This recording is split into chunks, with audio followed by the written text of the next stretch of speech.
My team and I have taken on the challenge of creating a true culinary tribute to the films of Studio Ghibli. I hope that we are up to that challenge and that this book, its recipes, photos, and artistic direction will allow you to rediscover with pleasure and delight in these masterpieces of animation. Welcome to the Unofficial Ghibli Cookbook. And what is the first recipe they give us, these fans of Studio Ghibli? It's a table of contents. It's really important on how you're going to structure a cookbook, especially when you have so many films like Studio Ghibli does. So you have the adventures of yesterday, adventures of today, and then the imaginary worlds. But that is only 3. The 4th category is tips, and I think it's very important that they made this a category because it is quite a few pages of the book. Nonetheless, let's discover the world of Studio Ghibli through food with Adventures of Yesterday. Now, these pages are absolutely beautiful. I won't be stopping on every page, but the first recipe is from My Neighbor Totoro, which I think is a very good one. My Neighbor Totoro is not one that I've bonded really close with, but I know a lot of people do.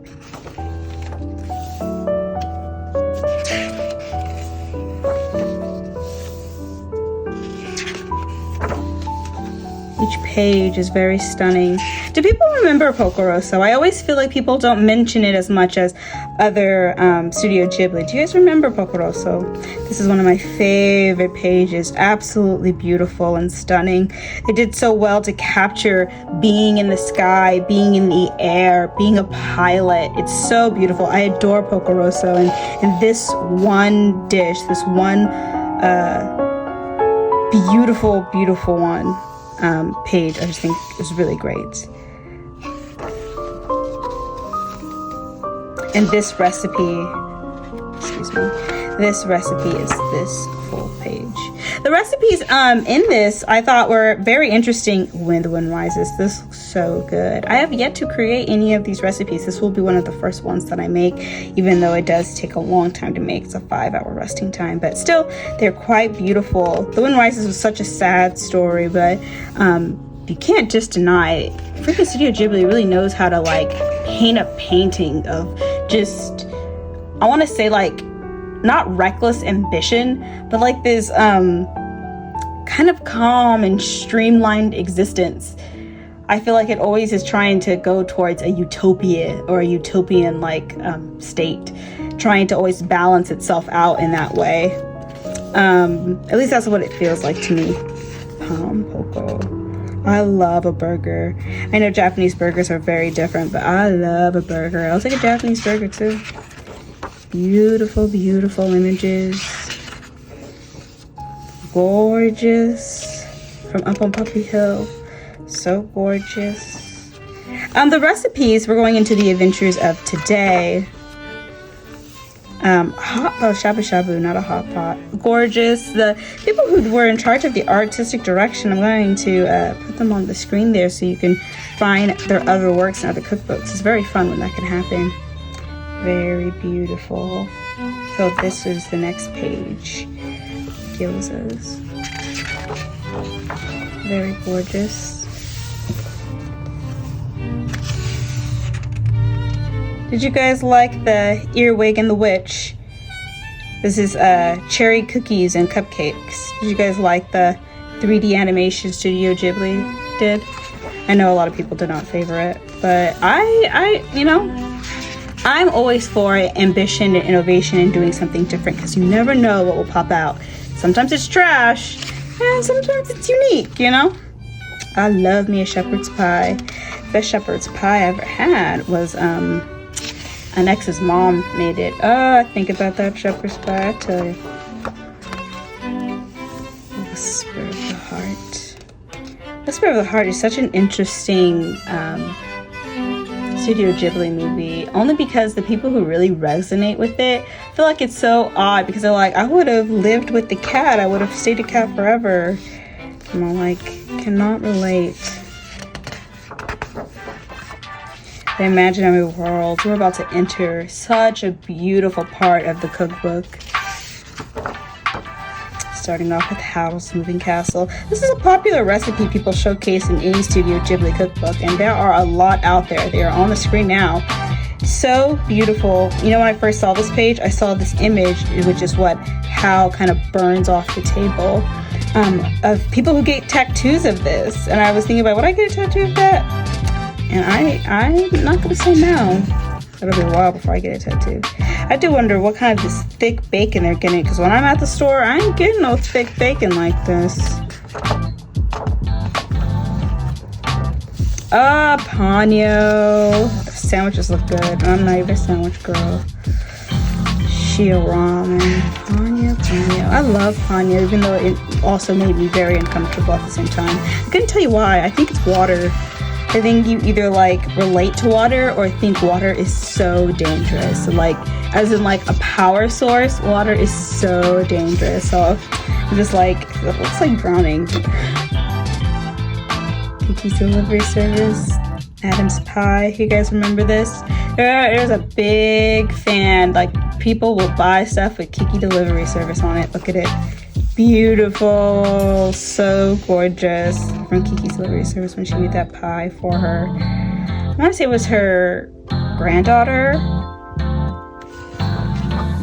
You guys want to know what's in the pie? Hold on. This is a good one. Let's see what kind of ingredients they have. Herring fillet or cod back, prepared by your fishmongerer.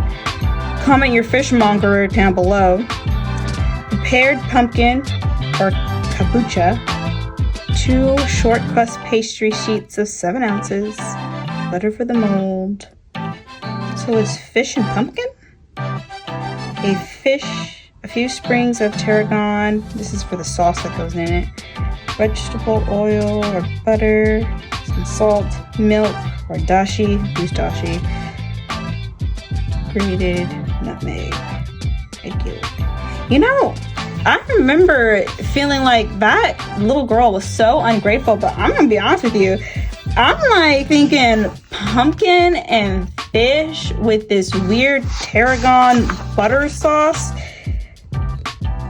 nutmeg, dashi. I mean, I'm just not a big fan of pumpkin and fish. It's really, and warmed up, baked like that. I don't know. But maybe she's like, Grandma, I'm allergic to pumpkin. I keep telling you that. This is why we got you in that home. This is the Kikki cake. This cake, people are like, oh, it's like the Harry Potter cake. There are some famous cakes out there. And if you can name one that's not the Harry Potter cake and the Kikki cake, I'm also thinking of the Studio Ghibli cake, which is in this book.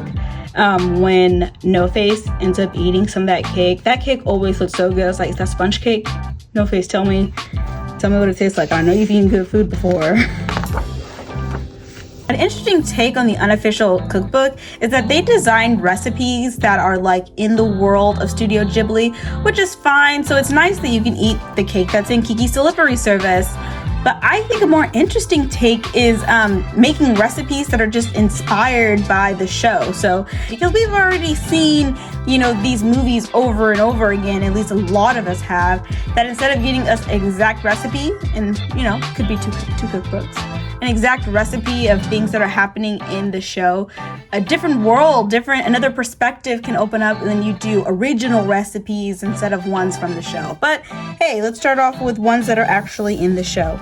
Princess Mononoke. You guys got a little tangent there. Castle in the Sky. Man, another really sad one for me, but I do like myself a beef curry. Sorry. Look at that curry. This curry looks so freaking good. Oh, another banger recipe. The Cat Returns, the cookies. These don't look very good, but I bet they're like great with a cup of tea or like coffee. Oh, the toast in Secret World of Ariete.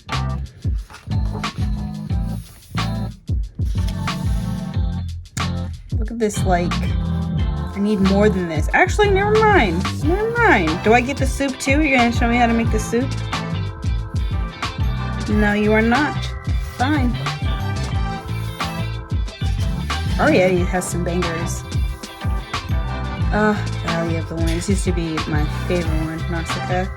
I would love to have a spoon like this. Look at this. Oh, gorgeous. Now we're in Spirited Away, and we're coming to a close of our day. So gorgeous. I love this. Love it. This is the cake that I was talking about with Zaniba souffle style Japanese cheesecake. It looks so crumbly. When I think of the cake, I didn't think it looked so crumbly.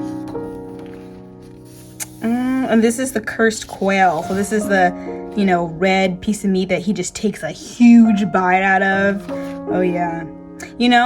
The show makes it look so good that this does not really compare a comparison, but I'll still eat it. And then this is the very last recipe. They ended it off on a banger. Haku's Onegiris. Man, oh man. Beautiful page, beautiful scene, beautiful artwork. And now we get into tips. This is the last portion of it. This is tips, and so there's still quite a bit of paper in here just to be on tips, but I adore the images that they chose. Gorgeous. Terms. Very gorgeous book. Long-lasting ingredients. Beautiful. Oh, I have never seen this page. Must have been going too fast. Broths, very cute. Vegetable peel broth, fish broth, poultry broth, vegetable broth. Oh, rice. Basic recipes, homemade ketchup. And Sakura, I think it's Debu. Dinbu. It's a fish crumble. Utensils. Japanese utensils are absolutely beautiful. They do something different with food than I feel like other cultures do. I mean, other cultures are crazy. I'm just compared to American culture. They do something else. Just love. Baking. I was quite surprised that in Kikki's Delivery Service it's not like just bread, but here you go. You have a homemade bread loaf, short crust pastry, anko paste. They give you the cutout to make Kikki's cake. Photocopy this page to cut out the stencil. Very beautiful. Soy sauce. Seasonings and sauces. So gorgeous. An index.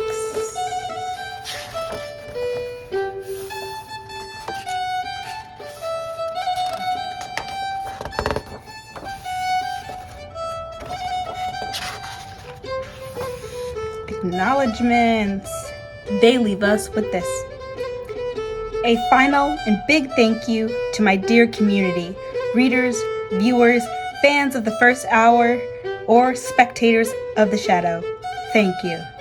Thank you. Thank you. Butter is happiness.